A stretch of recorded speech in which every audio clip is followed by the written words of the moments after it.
Well, good morning. This is the 8th day of July in the year 2026, and I'm Frank Webster. I am this week's host of Wednesday Coffee and Horology, where we gather to learn a little bit more, to be motivated a little bit more, encouraged, all of those things in horology. We're mentoring each other as we share what we know and ask questions for things we don't. So that works. This week, we're going to talk about uh, watches. I thought we'd dive a little deeper into several episodes ago. We decided a watch was defined by its escapement. So I thought maybe we talk a little bit about them this morning. But as we do each week, we start with the quote of the week. This comes from an unknown source. I kind of thought it was Tom or somebody, but hey, he said, "You wear a watch to tell time. I wear a watch to show how valuable my time is." That And sounds my like one Timex unique keeps on individual. ticking. What's that, Tom? That sounds like one unique individual. That's right. That's right. Well, this morning, as we look at watches, in the invitation, I also said it could include some of those clocks that have balance wheel escapements, platform escapements. So some of this information will apply even to the clock guys. Well, the first thing you need to do when you're considering the escapement is to open the case, right, Casey? Mm-hmm. You got to open the case so that you can see it. Now, there are proper tools for opening a case, and that might include, if you're talking pocket watches, and it's stubborn to unscrew the back, a rubber ball helps you get a hold of it, gets it open. If you're talking wristwatches, there are definitely the right tools to use. There are case openers. They are an upgrade from a single edge razor blade in most cases. Some watches require a specific tool that have pins to lock into the notches so that when you turn it to unscrew it. But my encouragement is if you're boldly going where you may not have gone before, please use the right tool. Would you agree, Chuck? Most definitely. Persian ball. He's got him a ball. Just recently finished going through the process of learning and repolishing and pre-plating a wristwatch case because it was so severely damaged by the wrong tools opening it. Then, once you've got it open, what's the next thing that we think we should do? Put on some finger cots. Everybody knows this answer. What is it, Casey? Put on some finger cots. Well, maybe put on some finger cots. But to protect your fingers, you should, let's all say it together, let down the power. Let down the power. Clock guys know you got to let down the power. You could definitely get hurt if you start taking things apart, playing with it while the power is still on. Ray is nodding his head. Yep. That's right. Been there, done that. Still have all my fingernails. To let down the power in a watch, there's several different ways in which to do it. I tend to look for the click, put a little extra wind on it, release the click, and then release the power slowly, gradually. Don't want to damage the spring or anything else involved. Casey, how do you let down power on watches? You either end up holding the click and then unwind the gear on the barrel itself, or in some cases you can end up holding the stem, but that's usually not the case. Mm-hmm. That's right. Some key wind pocket watches, you insert the key and let it down, right?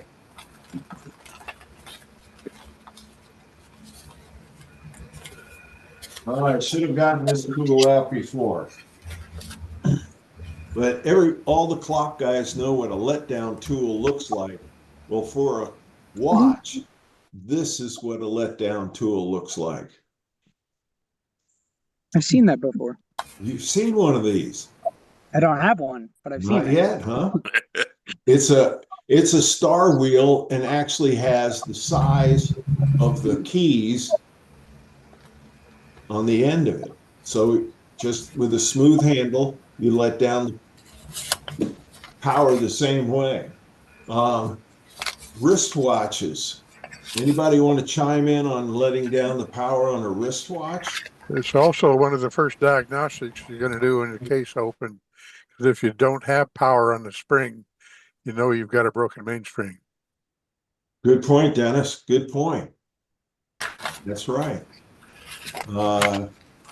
Ricky, did I see you kind of going, yes, let down the power on a wristwatch? Well, hold the crown and pull back on the click and just let it ease through your fingers a little bit. Mm-hmm. Usually takes all the power out. That's right. I like to give it just a hair of a wind before, though, to see if I notice anything instantly that's Mm-hmm. not where it should be or what it should be. That's right. In looking over my literature, I found a statement that was important, that once you open the case, you shouldn't shake it. You know, how often do we do this? But once you've opened the case, you've gotten involved with exploring like you know what you're doing, and this could cause damage. So don't shake the case. Finger cots are always good. It just keeps you from having to polish everything, those little pieces, before you put it back together. The next step would be to inspect. Dennis referred to it. You're going to put on your eye loop or put on your readers, adjust your glasses, do whatever is necessary so that you can look at what you're working at and look for obvious things that could be wrong, right? The obvious. Broken pivots, worn, right? Worn locations, excessive oil. What other things do we look for as we're just doing a visual inspection as we begin?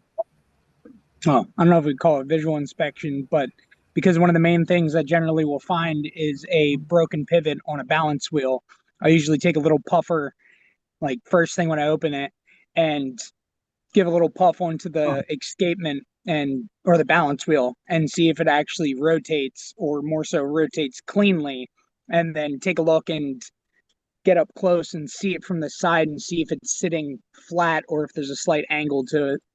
Mm-hmm. That's right. It's pretty easy to determine, as long as we're focusing on escapements this morning. It's pretty easy to determine if there's a problem with that balance wheel. Inspecting to make sure the end of the hairspring is still connected. Sometimes the hairsprings can break from too much. You know, is the fork still in the right place? Right. If we got people nodding their heads, underneath that balance wheel, there's a pin and a fork that drive that balance wheel spinning back and forth. Are we still engaged properly? All of those things before you even start taking it apart. Once you do the initial inspection, though, it's time to get a screwdriver. Most of them are very small, right? Stephen, out there in California, have you been into watches? I took the one that we opened up a watch, took it all apart, put it back together. But that's my only experience so far. All right. Well, anybody who has ventured that directions know that your standard Stanley Phillips and flathead screwdrivers will not work inside a watch. Here's a set of screwdrivers that are numbered and for sizes. And before you begin cracking the screws, stripping the heads, breaking things off, you should make sure that you have the right size screwdriver to fit into the slot. Everybody nods your head up and down. Even if you're working on the lawnmower, you need to do that, right? Yeah. The right tool for the right job. Usually in a watch, whether it be a pocket watch or a wristwatch, there's a single screw that holds down a bridge that holds the not only the hairspring, but the balance wheel in place. Usually has a jewel or two, upper and lower. And we won't get into what you call the jewels and whether they're one parts or two parts or what magnification you need to figure out if they're cracked or not. But once you remove that screw and lift, that whole assembly usually comes out all at once. And don't be afraid that hairspring then elongates because of the weight of the balance wheel. Casey's smiling because, yeah. I was terrified in the beginning. Oh, no. Yeah. And then there's you. Watch people usually have a stand or a point or something in which they set that assembly onto so that the balance wheel aligns and everything is right. Anybody want to guess what we're going to use to clean that hairspring and balance wheel escapement and those jewels? One dip. One dip. Hexane, one dip. One dip. Chuck, are you sneezing or are you covering your mouth Sorry. because you were going to suggest something? No, I had one dip. Yeah, I'm sorry, sneezing. Yeah. It's a what is one dip really? Trichloroethane. Right, chlorothane. Thank you, Phil. It's not acetone. No, it's basically dry cleaning fluid. Yeah, dry cleaning fluid. If you happen to know somebody who's running a dry cleaner, go by and get a jar full. But one dip is good. And I find that my one dip has lasted one long time because it's not use it once and then have to dispose of it. But yeah, once you put your assembly into your one dip, usually in a small jar, put it in the ultrasonic cleaner. Casey's shaking his head. Why wouldn't you put it in the ultrasonic cleaner? You're going to have, well, on the escapement itself, not as much, but it also depends on the metal. But if there's any jewels, so if you have the pallet fork included in there, or if it has an arbor, and then there's a jewel upon the arbor that's stored with shellac, and then by putting in the ultrasonic cleaner, you can end up shaking loose that jewel, and then you'll have to re-jewel it and re-shellac it back into place. That's true. I find that with one dip, if you put it in, count to 5 or sing some Mary Poppins song or something, and then take it out is all that it needs. That one dip is very good at cleaning. Would you agree, Phil? That's better than Zep, right? Yeah, but trichloroethane is really dangerous, carcinogen. So you want to be careful with it. You want to have good ventilation when you're using it. That's right. I refrain from blowing on it to get it to dry. That's why they make those little things that look like snot grabbers.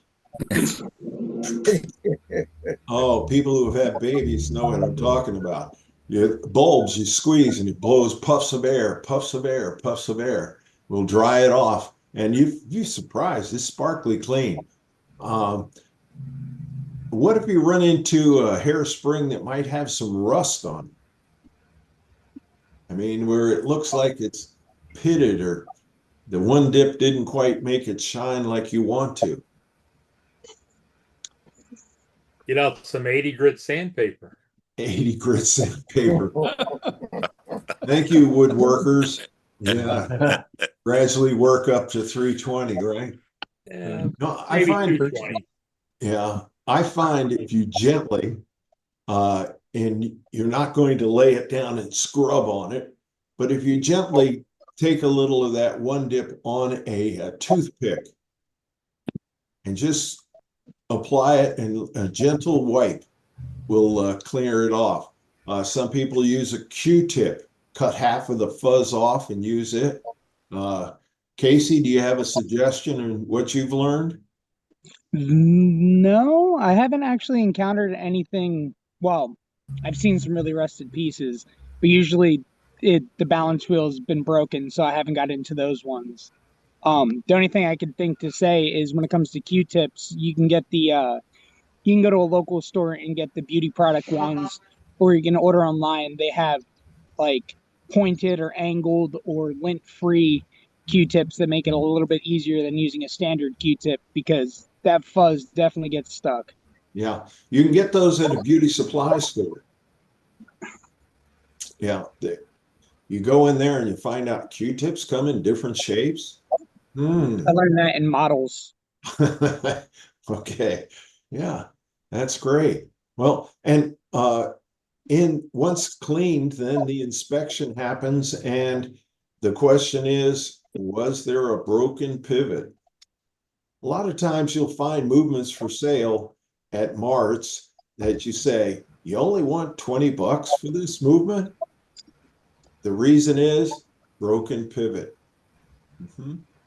Now, you might think as a clock guy, no problem, we'll just snap it into my lathe and turn it off and re-drill it and put in a new piece of wire. But Yeah. not the case when you're dealing with watches. A little bit too small. What you can do, though, is identify the watch, the movement of the watch, get the serial number and all that stuff. If you're working with pocket watches, pocket watch database.com gives you all the information you need, and then go out to a supply house and purchase a whole new staff, right? Trick is you have to have enough information for them to give you the right part. Because in some watch manufacturers, they use varying parts. They might be slightly different, slightly different. I was working on a 883 movement and found out that there were like 3 different staffs that it could have been.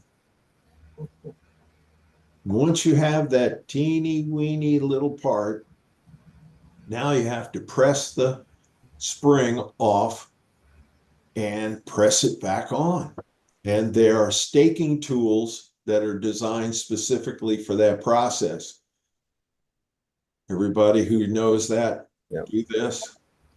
And there's different styles of rivet per se, Right. and different stakings for the different styles of arbor. And usually it's a 3-step process just to be able to stake it, first aligning, then pressing, and then riveting or staking it down. Right. But this is what's encouraging. It is not impossible. If you have somebody that's in your chapter that does watches, it's easy to go to him and go, look, I got a broken staff, but I got the right piece here. Can you do this for me? Can I watch you do it? A staking set is not something you run out and purchase. It's a needed part, a needed tool if you're going to do. Most times you find staking sets that are missing the tools that you need.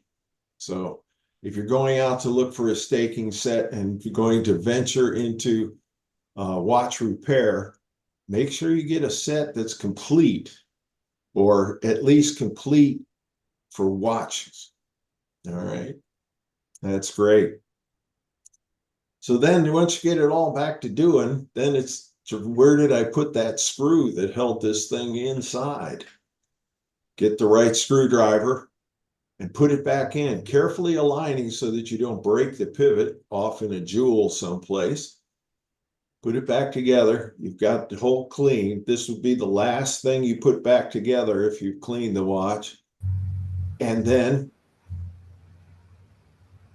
abracadabra. What do you say, Rick? You put a little wind on it? Yeah, a little wind would help. My thing in the beginning with balance staffs, in the very beginning I tended to be just a little bit too forceful, and I learned to be really gentle. And being gentle, I didn't have as much work to do on the balance wheel later. Everything turned out much better when I give it a little softer touch. Yeah, when you're using your staking tool.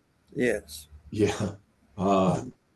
Yes, you're not riveting, right? It's not a big piece of steel. Yeah. You're gently pressing things back together. Yeah. This is probably a dumb question, but if you find that there are three different balance staffs, three different models, is it trial and error? I mean, how do you know which one is for your watch?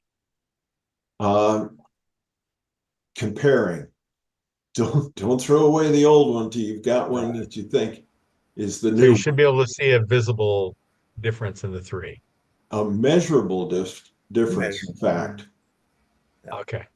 Yeah, certainly.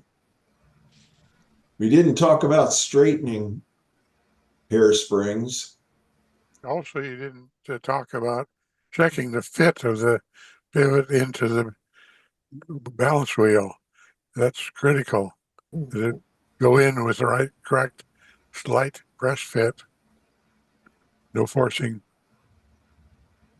And Dennis, are you referring to putting the hairspring onto the staff? Or Oh, no, getting the staff back into the balance wheel. The new one. Mhm. It's got new fit. And you want to make sure that it goes in with a very light press fit as opposed to being forced or being loose. Mhm. I absolutely agree. Anybody have a question on that, or nodding your head up and down, or yeah, okay. All right. You like One it? other, Go ahead, one Rick. other thing I've experienced, you got to be really careful. Some watch models, as you said before, have variations on the balance staff, and especially where the diameter of the pivot is. Sometimes there may be 3 or 4 different pivot diameters. And other than that, the staff looks about the same, other than the pivot size. Yeah. Yeah. And the wrong pivot size means wrong jewels. Yes. Because if a watch has any jewels, that's where they are. Yeah. That's where they are. I've never done a watch. I like listening to you all talk about this. But the jewels, are they made out of different jewels? Can you have a ruby jewel, or are they all rubies, or whatever? It's generally all going to be lab grown rubies. I forget what the exact date was, but if you look at when they started making rubies, it goes back really far. I have heard of some of the newer ones using sapphire jewels, but most of the time you're generally going to see lab grown ruby jewels. So do you have to find a way to drill the holes for the pivot on those things, or they come already pivoted, or what? They're usually going to already be pivoted, and if you have a bad jewel, you're going to end up getting a new one. You do want to go about pegging out each of your jewels. So taking a small piece of peg wood, carving a little tip onto it, and just gently placing it in, giving it a little bit of a rotation to be able to clean it out, because otherwise you could lose amplitude on the running of it. Making a jewel itself is which, me being overly ambitious, I was like, yeah, I want to make my own jewels. It's not something most people are going to do. You have to take a ruby, plane it down to square, then round it out, then put a hole through it, then it's placed onto a diamond coated wire, and then ran over that to clean the hole. And then they actually go about putting a little bit of a divot into it. And we said we weren't going to get into it, but that's whether it's a pivot jewel or say like an end cap. A pivot jewel is going to have a slight divot in it, which is where the oil is going to set into. Mhm. And Casey touched upon it. Some jewels are through holes. Some jewels have a flat piece that goes in first so that the pivot doesn't go all the way through. They're stacked and they have to be in the right orientation. And so, yeah, you don't want to have those loose in the bottom of your cleaning jar. How did you all ever get started on this? I wouldn't know where to begin on something like that. That's crazy. I love hearing about it. It's I guess, it's like Star Trek. One day you boldly go where you've never gone before. Sure, I'm ready for that. And once you have, it's like, oh, well, I don't have the skill to repair that one, but give me another one. Maybe if I take it apart, I'll be able to get it back together. That's how I started. You could go through a mart, whether it at your chapter or regional or even the national. You can find watch movements by the bagful that need work. It's like, I'll give And you 40. 75% will be quartz. Yeah. Try to get a manual wine, not a quartz watch to start on. But yeah, so you get the opportunity to take them apart, not only look at the escapement, but also, hey, let's see how big this spring really is inside of this little can.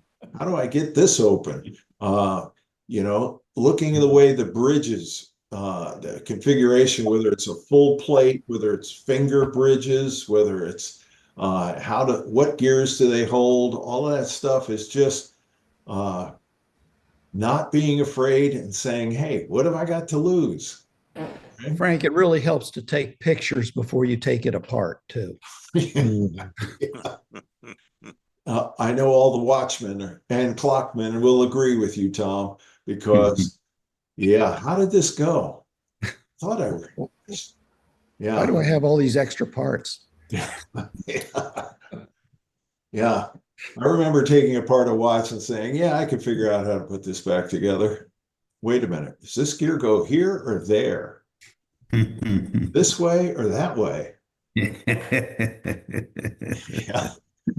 Yeah. I hear Bob DeFerris laughing. Did any of you know a guy named Don Bass? Don? Yeah, I remember Don. Now, he was a third generation watch repairman, and he had a collection of old parts that was unrivaled. So that's a good source of old parts, is to know a second or third generation watch repair guy. Yeah. And Don was one of those, and I don't know what happened to his collection, but it was a massive collection of parts.